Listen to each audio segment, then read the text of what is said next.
राधे राधे। हर हर महादेव। अब तक की शिव पुराण की कथा के 23वें अध्याय में आपने सुना कि शिव पूजा और शिव मंत्र के क्या महत्व है, और जो शिव योगी हैं उन्हें चाहिए कि वे किसी भी उपाय से जहाँ कहीं भी पृथ्वी पर शुद्ध अन्न का भोजन करते हुए हमेशा मौन रहकर अपनी साधना का रहस्य किसी पर प्रकट ना करें।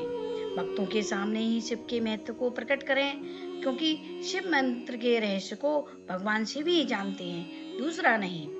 अब आगे विंध्येश्वर संहिता के 19वें अध्याय की कथा सुनाते हुए सूत जी कहते हैं, महिषियों, अब मैं जो कर्म के प्रति श्रद्धा भक्ति रखते हैं उनके लिए वेदों में बताए अनुसार पार्थिव पूजा की पद्धति का वर्णन करता हूँ। यह पूजा भोग और मोक्ष दोनों को देने वाली है।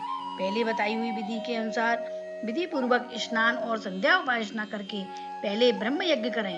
इसके बाद देवताओं, ऋषियों, शनकादिक मनुष्यों और पितरों का तर्पण करें। अपनी रुचि के अनुसार सभी नित्य कर्म को पूरा करके शिव स्मरण पूर्वक भस्म तथा रुद्राक्ष धारण करें। इसके बाद सभी मनोवांछित फल की सिद्धि के लिए ऊंची भक्ति भावना के साथ उत्तम पार्थिव शिवलिंग की वेदोक्त विधि से भली भांति पूजा करें। नदी या तालाब के किनारे, पर्वत पर, वन में, शिवालय में अथवा और किसी पवित्र स्थान में पार्थिव पूजा करने का विधान है। ब्राह्मणों, शुद्ध स्थान से निकली हुई मिट्टी को यत्न पूर्वक लाकर बड़ी सावधानी के साथ शिवलिंग का निर्माण करें। ब्राह्मणों के लिए सफेद, क्षत्रियों के लिए लाल, वैश्य के लिए पीली और शुद्ध के लिए काली मिट्टी से शिवलिंग बनाने का नियम है, अथवा जहाँ जो मिट्टी मिल जाए उसी से शिवलिंग बनाएं। शिवलिंग बनाने के लिए कोशिश करके मिट्टी को इकट्ठा करके उस शुभ मिट्टी को अत्यंत शुद्ध स्थान में रखें। फिर उसकी शुद्धि करके जल मिलाकर पिंडी बना लें और वेदों के बताए अनुसार धीरे धीरे सुंदर पार्थिव लिंग की रचना करें। उसके बाद भोग और मोक्ष रूपी फल की प्राप्ति के लिए भक्ति पूर्वक उनका पूजन करें। उस पार्थिव लिंग के पूजन की जो विधि है उसे मैं विधि पूर्वक बता रहा हूँ, तुम सब लोग सुनो। ओम नमः शिवाय इस मंत्र का उच्चारण करते हुए सभी पूजन सामग्री को शुद्ध करें, उस पर जल छिड़कें। इसके बाद पूरी से आदि मंत्र से क्षेत्र सिद्धि करें। फिर अपूर्ण स्नान इस मंत्र से जल का संस्कार करें। इसके बाद नमस्ते रुद्र इस मंत्र से स्पष्टिका मंत्र रुद्र बनाने की बात कही गई है, अर्थात स्पष्टिक शिला का घेरा नमः संभभाय इस मंत्र से क्षेत्र शुद्धि और पंचामृत का पोषण करें। इसके बाद से भक्त पुरुष नमः पूर्वक नील गिरवाई मंत्र से शिवलिंग की उत्तम स्थापना करें। इसके बाद वैदिक रीति से पूजन कर्म करने वाला उपासक भक्ति पूर्वक एतते रुद्राभसम इस मंत्र से रमणीय आसन दे। मानो महंतम इस मंत्र से आह्वान करें। याते रुद्र इस मंत्र से भगवान शिव को आसन पर आसीन करें। यामीशुम इस मंत्र से शिव के अंगों में न्यास करें। अद्यवोचत इस मंत्र से प्रेम पूर्वक अधिवासन करें। असो यश तामात्रो इस मंत्र से शिवलिंग में इष्ट देवता शिव का न्यास करें। असो यो अपसर्वती इस मंत्र से उपसर्पण अर्थात देवता के समीप जाएं। इसके बाद नमोस्तु नीलगिरिवाय इस मंत्र से इष्ट देव को पाद्य समर्पित करें। रुद्र गायत्री से अर्घ दें। त्र्यंबकम मंत्र से आचमन कराएं। पह पृथिव्याम इस मंत्र से दुग्ध स्नान कराएं। दधि काव्यो इस मंत्र से दही से स्नान कराएं। घृतम घृत पावा इस मंत्र से घी से स्नान कराएं। मधुबाता मधु नक्तम मधु मानोनो इन 3 ऋचाओं से मधु स्नान और सकरा स्नान कराएं। इन दुग्ध आदि 5 वस्तुओं को पंचामृत कहते हैं, अथवा पाद समर्पण के लिए कहे गए नमस्तुतु नील गिरवाय इत्यादि मंत्र धारा पंचामृत से स्नान कराएं। तदंतर माँ नस्तों के इस मंत्र से प्रेम पूर्वक भगवान शिव को कटिबंध अर्थात करधनी अर्पित करें। नमो दिनश्रणवे इस मंत्र का उच्चारण करके आराध्य देवता को उत्तरीय धारण कराएं। याते हेति इत्यादि 4 ऋचाओं को पढ़कर वेदक्त भक्त प्रेम से विधि पूर्वक भगवान शिव के लिए वस्त्र एवं यज्ञोपवीत समर्पित करें। इसके बाद नमः ऋषच इत्यादि मंत्र को पढ़कर शुद्ध बुद्धि वाला भक्त पुरुष भगवान को प्रेम पूर्वक गंध अर्थात सुगंधित चंदन एवं रोली चढ़ाए। नमस्तभ्यो इस मंत्र से अक्षत अर्पित करे, नमः पर्याय इस मंत्र से फूल चढ़ाए, नमः प्राणाय इस मंत्र से बिल्लव पत्र चढ़ाए, नमः कपर्दिर्ये ने च इत्यादि मंत्र से विधि पूर्वक धूप दे, नमः आश्वे इस मंत्र ऋचा से शास्त्रों में बताई विधि के अनुसार दीप दिखाए। इसके बाद हाथ धोकर नमो ज्येष्ठाय इस मंत्र से उत्तम नैवेद्य अर्पित करे। फिर पहले बताए अनुसार त्र्यंबकम मंत्र से आचमन कराए। इमा रुद्राय इस ऋचा से फल चढ़ाए।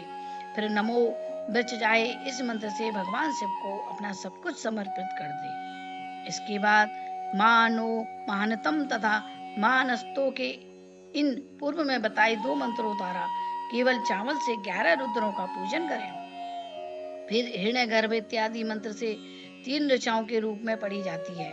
दक्षिणा चढ़ाएं। देवस्यत्वा इस मंत्र से विद्वान पुरुष आराध्य देव का अभिषेक करें।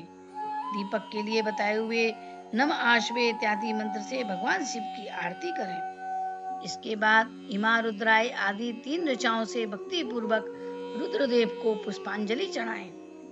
मानो महानतम इस मंत्र से ब्राह्मण उपासक पूजनीय देवता की परिक्रमा करे। फिर उत्तम बुद्धि वाला उपासक माँ लस्तों के इस मंत्र से भगवान को साष्टांग प्रणाम करे। एस्ते इस मंत्र से शिव मुद्रा दिखाए। यतो यत इस मंत्र से अभय नामक मुद्रा का, त्र्यंबकम मंत्र से ज्ञान नामक मुद्रा का तथा नमः शयना आदि मंत्र से महामुद्रा का प्रदर्शन करे। नमो गोभ्य इस मंत्र इस ऋचा द्वारा धेनु मुद्रा दिखाए।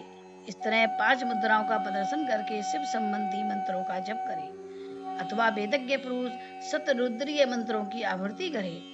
इसके बाद वेदों को जानने वाले पुरुष पंचांग पाठ करें। उसके बाद देवागातु इत्यादि मंत्र से भगवान शंकर का विसर्जन करें। इस प्रकार शिव पूजा की वैदिक विधि का विस्तार से प्रतिपादन किया गया है। महर्षियों, अब मैं आपको संक्षेप में भी पार्थिव पूजा की वैदिक विधि का वर्णन सुनाता हूँ। संगोजात इस ऋचा से पार्थिव लिंग बनाने के लिए मिट्टी ले आए, वाम देवाय आदि मंत्र पढ़कर उसमें जल डालें और अघोर मंत्र से लिंग निर्माण करें। फिर तत्पुरुषाय इस मंत्र से विधिवत उसमें भगवान शिव का आह्वान करें। उसके बाद ईशान मंत्र से भगवान शिव को वेदी पर स्थापित करें। इसके सिवाय अन्य सब विधानों को भी शुद्ध बुद्धि वाला उपासक संक्षेप से ही संपन्न कराए।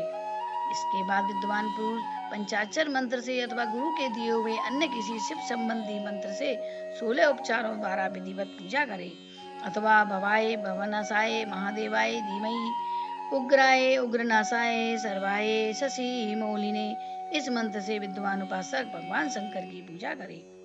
वह भ्रम छोड़कर उत्तम भाव भक्ति से शिव की आराधना करे, क्योंकि भगवान शिव भक्ति करने भर से ही मनोवांछित फल देते हैं। ब्राह्मणों, ये जो वैदिक विधि से पूजा करे विषय में बताया गया है, उसका पूर्ण रूप से आदर करता हुआ मैं पूजा की इस दूसरी विधि भी बता रहा हूँ, जो उत्तम होने के साथ ही सर्व सार्थक के लिए उपयोगी है।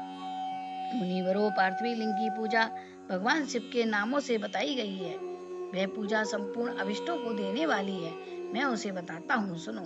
हर महेश्वर, शंभु, शूलपाणी, पिनाकधृक, शिव, पशुपति और महादेव, ये शिव के 8 नाम कहे गए हैं। इनमें से प्रथम नाम के द्वारा अर्थात ओम हराय नमः का उच्चारण करके पार्थिव लिंग बनाने के लिए मिट्टी लाएं। दूसरा नाम अर्थात ओम महेश्वराय नमः का उच्चारण करके लिंग निर्माण करें। फिर ओम शंभवे नमः बोलकर उस पार्थिव लिंग की स्थापना करें। इसके बाद ओम शूलपाणाय नमः कहकर उस पार्थिव लिंग में भगवान शिव का आह्वान करें।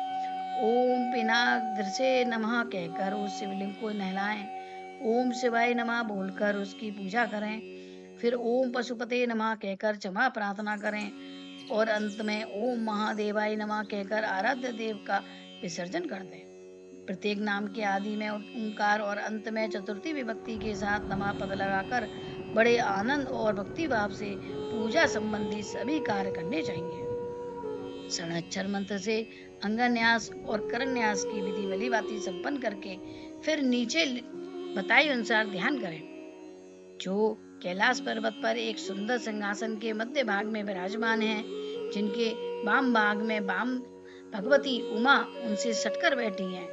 सनक, सनक नंदन आदि भक्तजन जिनकी पूजा कर रहे हैं तथा जो भक्तों के दुख रूपी दावानल को नष्ट कर देने वाले अपरमेय शक्तिशाली ईश्वर हैं, उन विश्व विभूषण भगवान शिव का चिंतन करना चाहिए। भगवान महेश्वर का प्रतिदिन इस प्रकार ध्यान करें, उनकी अंग कांति चांदी के पर्वत की भांति गोर है। वे अपने मस्तक पर मनोहर चंद्रमा का मुकुट धारण करती हैं। रत्नों के आभूषण धारण करने से उनका श्री अंग और भी उत्साहित हो उठा है। उनके चारों हाथों में क्रमशः परशु, मृग, मृदा, वर एवं अभय मुद्रा सुशोभित है। वह सदा प्रसन्न रहते हैं, कमल के आसन पर बैठे हैं और देवता लोग चारों ओर खड़े होकर उनकी स्तुति कर रहे हैं। उन्होंने वस्त्र की जगह व्याघ्र की खाल धारण कर रखी है। वे इस विश्व के आदि हैं, बीज रूप हैं तथा सबका समस्त भय हर लेने वाले हैं। उनके 5 मुख हैं, उनके प्रत्येक मुखमंडल में 3-3 नेत्र हैं। इस प्रकार ध्यान तथा उत्तम पार्थिव लिंग का पूजन करके गुरु के दिए हुए पंचाक्षर मंत्र का विधि पूर्वक जप करें। विप्र करें। विद्वान पुरुष को चाहिए कि वह देवेश्वर शिव को प्रणाम करके नाना प्रकार की स्तुतियों द्वारा उनका स्तवन करें तथा शतरुद्रीय का पाठ करके तत्पश्चात अंजलि में अक्षत और फूल लेकर उत्तम भक्ति भाव से निम्नलिखित मंत्रों को पढ़ते हुए प्रेम और प्रसन्नता के साथ भगवान शंकर से इस प्रकार प्रार्थना करें। सबको सुख देने वाले कृपा निधान भूतनाथ शिव, मैं आपका हूँ। आपके गुणों में ही मेरे प्राण बसते हैं, अथवा आपके गुण ही मेरे प्राण, मेरे जीवन सर्वस्व हैं। मेरा चित्त सदा आपके ही चिंतन में लगा हुआ है। यह जानकर मुझ पर प्रसन्न हो जाइए, कृपा कीजिए शंकर। मैंने अनजान में अथवा जानबूझकर यदि कभी आपका जप और पूजन आदि किया हो तो आपकी कृपा से वह सफल हो जाए। गौरीनाथ, मैं आधुनिक युग का महान पापी हूँ, पतित हूँ और आप सदा से ही परम महान पतित पावन हैं। इस बात का विचार करके आप जैसा चाहें वैसा करें। महादेव, सदाशिव, वेदों, पुराणों, नाना प्रकार के शास्त्रीय सिद्धांतों और विभिन्न महर्षियों ने भी अब तक आपको पूर्ण रूप से नहीं जाना है, फिर मैं कैसे जान सकता हूँ? महेश्वर में जैसा हूँ वैसा ही उसी रूप में संपूर्ण भाव से आपका हूँ, आपके आश्रित हूँ, इसलिए आपसे रक्षा पाने के योग्य हूँ। परमेश्वर, आप मुझ पर प्रसन्न हो जाइए। मुनि इस प्रकार प्रार्थना करके हाथ में लिए हुए अक्षत और पुष्प को भगवान शिव के ऊपर चढ़ाकर उन शंभु देव को भक्ति भाव से विधि पूर्वक साष्टांग प्रणाम करें। तदंतर शुद्ध बुद्धि वाला उपासक शास्त्रोक्त विधि से इष्ट देव की परिक्रमा करे, फिर श्रद्धा पूर्वक स्तुतियों द्वारा देवेश्वर शिव की स्तुति करे। इसके बाद गला बजाकर पवित्र एवं विनीत चित्त वाला साधक भगवान को प्रणाम करे, फिर आदर पूर्वक विज्ञप्ति करे और उसके बाद विसर्जन। मुनिवरों, इस प्रकार विधि पूर्वक पार्थिव पूजा बताई गई है, वह भोग और मोक्ष देने वाली तथा भगवान शिव के प्रति भक्ति भाव को बढ़ाने वाली है। आपको मेरी वीडियो पसंद आई हो तो प्लीज मेरे चैनल को लाइक करें, चैनल पर नए हो तो सब्सक्राइब करें। राधे राधे, हर हर महादेव।